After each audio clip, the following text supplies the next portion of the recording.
Yes, sir.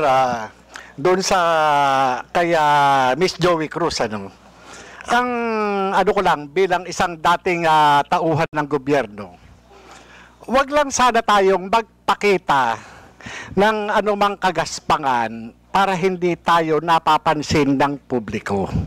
Yun lang po. Ano yung ibig sabihin? Huwag lang magpakita ng kagaspangan para hindi makita ng publiko. Yes, Your Honor, Mr. Chairman. Yun lang po. Kasi kung magpapakita tayo ng kagaspangan at makikita ng publiko yung hindi na aayon na kilos ng isang public official, talaga makikita po tayo. At yun mapapansin ng publiko. Huwag naman sana tayong masasaktan. Sinong tinutukoy mo, Mr. Chair? Your Honor, yun pong mga gumagawa ng kagaspangan, yun po yun. Sino nga yung tinutukoy mo? Aba, hindi ko po alam. Siguro po, maaaring kayo po, Your Honor, mawalang galang na po, nasa inyo po yun kung sino po yung mapapatungkulan nun. Mr. Chair,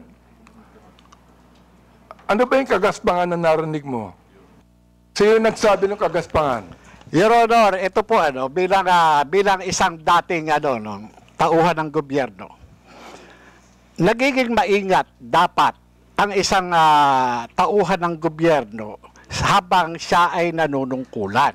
Katulad ng pagnanakaw, pag-aabuso sa tungkulin, pagmamalabis. Yan po yung isa sa mga dapat na tinitingnan natin.